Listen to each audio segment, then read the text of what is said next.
Today I'm going to be creating some erosion control for my steps that I created last episode. It's my first time using an axe and also a time to tell a story about a time I was stalked by a mountain lion. Holy crap, look at the size of these hooves. Here's my hand for comparison. That has to be a moose. We got more, this one's smaller, so it could actually be elk. It doesn't necessarily have to be moose, but there's more than one for sure. Some things have happened since I've been gone. There's snow currently on every step. There's snow everywhere actually. What is this? What are these? Well, my steps still work. The goal for today is to strengthen the steps. With every snowfall and rainfall, it's gonna slowly and slowly turn back into a slope, as you can already see on a couple of those steps. To use a lot of branches to basically create a wall for every step is basically what I want to do today. Should be fun, should be just a good time. The stick doesn't even necessarily have to be alive. It just needs to be a stick, you know? I don't really know where to start and kind of how to do this. I guess, let's see here. Let's see how easy this is gonna be.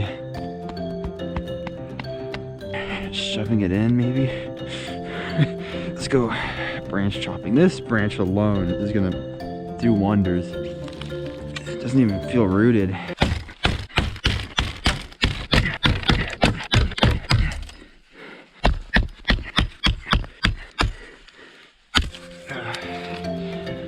Well, that's my first time ever using an axe, so that looked messy and stupid. It's because it was. I wish I had something to flat rock to cut things on. Cool, that worked.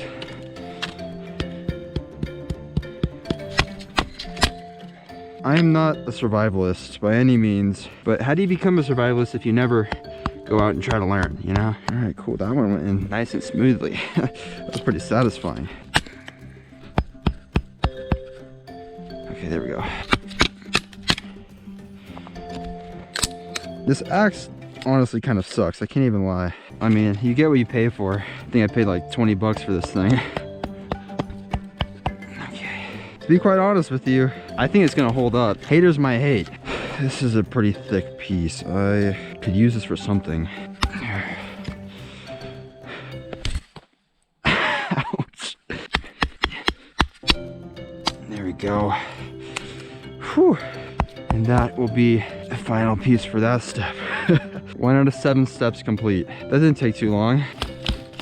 Am I the one slur for this?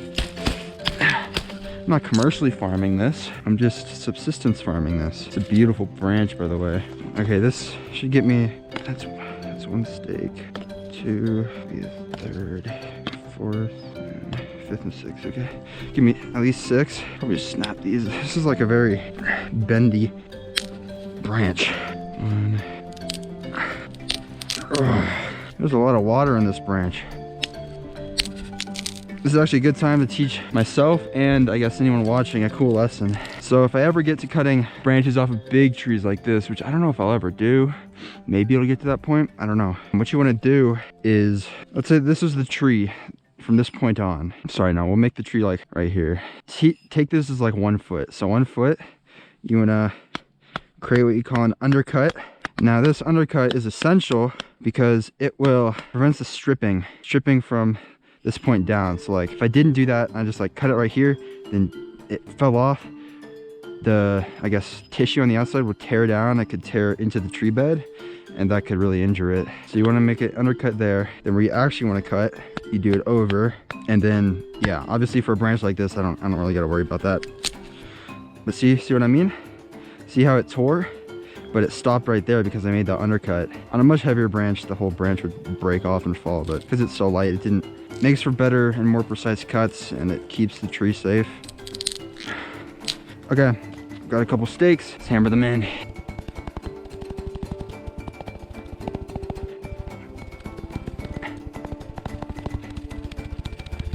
Would this even work? Like, is this even erosion control? I don't know. It looks janky, and if it works, cool. If it doesn't, also cool, I guess. This is awkward.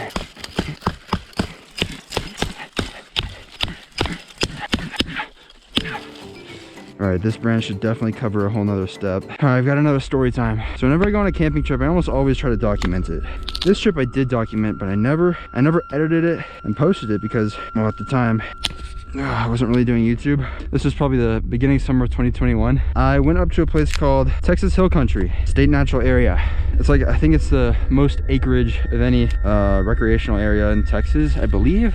Don't quote me on that. So I plan on staying there for 2 nights. It was about a 2.5 hour drive to get there. I can't remember what day of the week it was, but it was a day of the week that like no one would camp in because everyone's at work, you know. I was not working at the time though, so I had a lot of free time on my hands, and so I went camping. It was primitive camping. It wasn't some stupid camping. Okay, normal camping isn't stupid, but I don't know. I was very in love with primitive camping at the time. It was about a 4-mile hike out to the campsite, and when I got there wasn't a single soul. I was the only one primitive camping 4 miles out in the middle of nowhere, no help nearby, nothing. That alone was already kind of scary, but I pushed forward. I enjoyed myself. I got some cool footage. It was also a very, very hot time to go camping. It was, I think, late June, and so the weather was in the hundreds. So because the weather was in the hundreds, it was miserable. I hate camping alone at night. I really do, especially in a primitive area when there's no one nearby.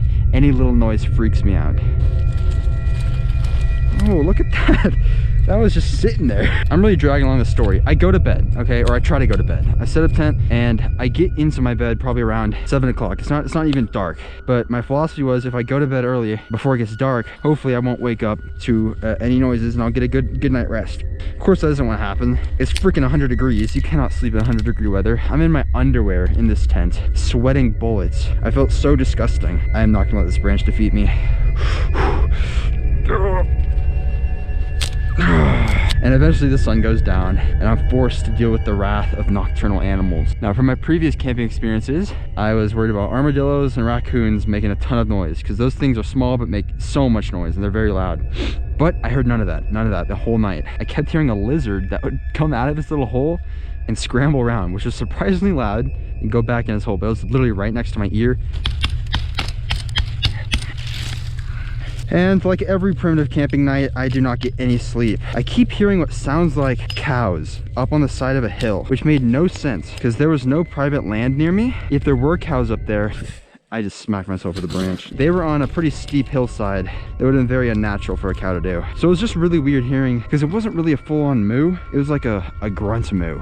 It's like the best way I could describe it. My best guess is that it was javelina or a wild pig. It stayed in that whole area the entire night. It didn't sound like there was more than one of them. So I do not know what it was, and I never figured it out. This isn't even the scariest part though. So earlier in the day, when I hike into the campground, I see a rundown, what looks like a rundown like farmstead. I don't even know how to describe it. It was literally just like an aluminum building with like a roofing over it, but it was buried. It was like very old, totally abandoned. But I checked it out and it was really eerie. I don't know, I felt like there's something weird about that, and it gave me some creepy feelings. I was probably just playing in my head, but either way, it was still kind of freaking me out. That building was probably a good 200 meters away from my campground though, so I didn't really think about it overnight.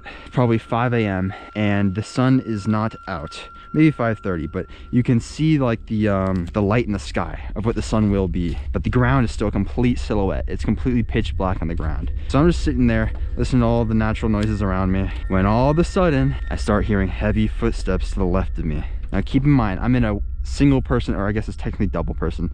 I call it a single person because it really can only comfortably fit one person. I'm in a single person tent with no one that should be near me within 4 miles. So these heavy footsteps, I immediately think, no way am I about to have to deal with some stranger. Because that was what was really freaking me out overnight. For some reason I had a weird feeling that I was gonna have to deal with a crazy person living in the forest going into that night. So that was like my biggest irrational fear. Don't ask why, I don't know why. The second I heard heavy footsteps, that's the first thing my mind went to. I was like, no shot. And they get closer. It's literally a direct line towards my camp. It's not like coming at an angle. It was like a direct line straight to my campsite, and it's coming closer and closer and closer, step after step. And I realized it's an animal, a 4-legged animal, just to the consistency of the steps. So I'm able to rule out a human, which is great. But now I'm like, okay, this has to be a deer. That's my biggest thought process. It's got to be a deer, because there's no bears out in that area, and I didn't think that there were mountain lions. But let's listen closely. Whatever this thing is gets probably 10 meters away from my campground when I finally get the balls to just grab my flashlight. My plan was just grab my flashlight, perk my head up, and just shine the flashlight to whatever the noise is to see what it is. And so I shift my head probably this much, and the noise from my hair on my mattress makes the smallest noise, and that noise makes whatever this creature is dart back probably 10-20 meters. And that freaks me out because I just hear like a bunch of rustling all of a sudden, but I can tell it backed up. And so I freeze again. I'm like, okay, I'm not moving again, and I just listen. It's like a silence for a little bit, and then I start hearing it walking away. But as it's walking away, it growls. It starts making growling noises, like a cat, really deep growling noises, and that freaks me out. I'm like, no way there's a mountain lion. But it was angry that it made a noise or something. I don't know, because it just kept growling as it got further and further and further and further away, and so I couldn't even hear it anymore. But it didn't stop growling. It was the weirdest thing. I just stood frozen in my tent for a good 30 minutes. I did not want to move.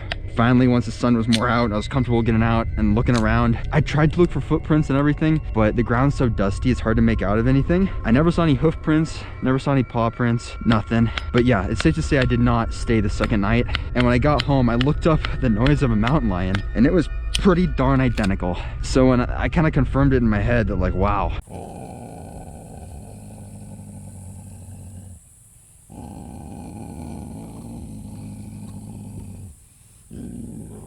Maybe there are mountain lions in that area. And I looked up to see like kind of the territories of the mountain lions, and there have only ever been like 2 sightings reported in that area for a mountain lion. I might have been the 3rd, who knows. But yeah, that's the story of kind of my freaky camping experience. You know, when I first came to Utah, I was really nervous about doing stuff in the mountains because it's bear country. I'm currently in bear country and mountain lion country, and it's totally a different ball game. Like anytime I've ever spent time in nature in Texas, I don't even have to think twice about any predators. Like there's a couple mountain lions if you go west, but that's it. Like that's your only worry. And my most irrational fear, getting mauled to death by a bear. And so I should probably knock on wood. I'm, still out in nature right now. Like when I first went camping out in the Uintas, and that's a banger video, by the way, you should watch it if you have not. That first night that I camped there, I heard a big animal about 25-30 meters away from my campground making weird noises. It was really it was kind of hysterical, honestly. This time I'm not in my underwear because it is cold that night. I was wearing clothes, thankfully. But yeah, probably around like 11 p.m. It wasn't that late. A big creature came through, going through the brushes and making loud noises, and I got so nervous because it kept getting closer, and I was like, okay, this is a bear. I'm about to have to deal with this thing scared away because I don't want it near my food. I grab my bear spray and I jump out my tent. It's freezing. It's probably 40 degrees. I'm shivering, and I'm trying to shine my flashlight out where I hear it, but my flashlight is just not powerful enough. I cannot see what it is. Just like the mountain lion, or the supposed mountain lion, it just kind of walks away.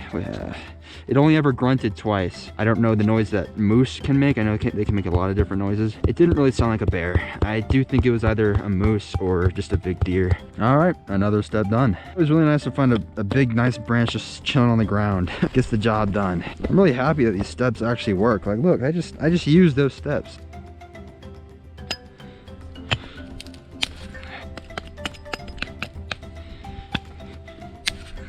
I never want to primitive camp in grizzly country. Like I never ever want to camp in Yellowstone, Tetons, Glacier, and Alaska. I would hate that. I'd be paranoid all night. Every little noise would freak me out. Now, if I was with a group of, say, I need a minimum of 5 or more people.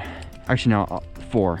If I'm in a group of 4, including me, I'd be comfortable camping, not primitive camping. I don't know, primitive camping in grizzly country is just like a huge no-no for me. Like, it's just something I never want to do. But with how involved I am in nature, I'm sure I'm gonna convince myself to do it one day. I do plan on taking a trip up to the Tetons either this spring or this summer. But if I'm gonna be camping, it's gonna be in my car, where I can't get my tent ripped open by a angry grizzly bear that just wants to eat me. And trust me, I know the protocols for a grizzly bear, for every bear. I know the protocols. But at the end of the day, if a grizzly wants to kill you, a grizzly's gonna kill you. Same for a black bear, but with a black bear, they're much more timid animals. I don't know, I like to call them just big raccoons, because that's kind of what they are. They eat what they can get their mouth on. They're scared of things, you know, they get scared very easily. A grizzly is just kind of an unfair animal. It really is just kind of an unfair animal. I mean, think about it. The grizzly bear, it's extremely powerful, extremely fast, has an unnecessary amount of stamina for how big it is, unbelievably strong, can climb fast, can swim fast, can run fast. You can't outrun it, you can't outstrength it, you can't outsmart it. It's way overpowered. People always be talking like, oh, Australia's got the most dangerous animals. Like, yeah, maybe if you're in like the outback, like in the middle of the outback, but even in the middle of the outback, you just gotta watch your step because it's just a bunch of small animals. No animal in Australia is able to directly, like you're able to avoid animals is what I'm trying to say. Like if you're in the outback surviving, if you're careful with your knowledge, you can survive. Like if an animal is trying to get you, you can avoid it. Maybe not a dingo, but I guess, yeah, I guess a pack of dingo would probably, if it wants to get you, a pack of dingo could probably get you. But like a grizzly bear, there's no avoiding it, aside from just not going outside. Like you can't control where a grizzly bear is gonna be. If it sees you and it's hungry, or if it sees you and you're near its cubs, it's gonna rip you apart. And that's so terrifying to me, you know? I'm getting really cold. Ranch is gonna do me wonders. It's probably gonna be able to finish my steps.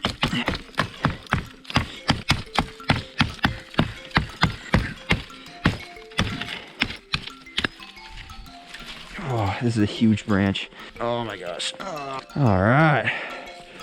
Yeah, look at that puppy. That's gonna give me a lot of steaks. Try to drag this up. You know, labor is actually really enjoyable when you're working on something that you want to achieve. I guess, no, that's actually good philosophy for anything in life. If the end goal is something that you're wanting, it really doesn't matter how much work it takes. You're gonna enjoy it and it's not gonna feel like work. Like for example, I'm technically doing 2 jobs at once right now. Recording a YouTube video and I'm building a home. Y'all should see my face every time. I like clench my jaw. And look at that, it's just like bristles. You can make a toothbrush out of this. Look at that, that's just fiber. Jeez. You know, I'm really loving the cold right now. I'm curious what I'm gonna think in 2 months when it's still frigid and I'm still having to deal with, you know, still having to wear warm clothes and etc, etc. Because every year I've always felt like whatever season I'm in, I'm always waiting for the next season, which is really sad.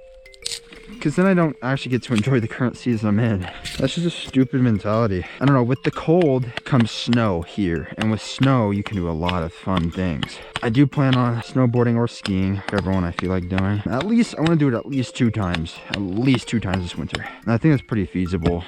You know what I'm really sad about? I never got to see an elk in the fall. That was like my #1 goal for the fall. And everyone I've talked to has seen an elk here. And I'm just like, this is no fair. It's like a commodity. It's like, for me, it's like a commodity. For other people, it's just like seeing a deer. It is a deer, but it's not like a white-tailed deer. I feel like it's less common than that. Oh man, come on. There we go. I'm making these steaks too small. I need to make them a little bigger. I need a lot of wood chips.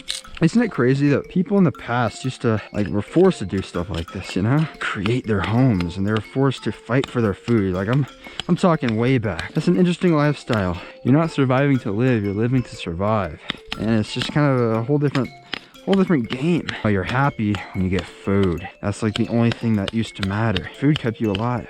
And shelter was sort of important, but I guess us humans were pretty nomadic because we had to follow the food. Of course, a lot of us did settle down. Like people who discovered that, oh, if I just live next to a river, the animals are gonna come to me, definitely is what kind of prompted civilization. You can't really make civilized progress when you're always having to reset your home.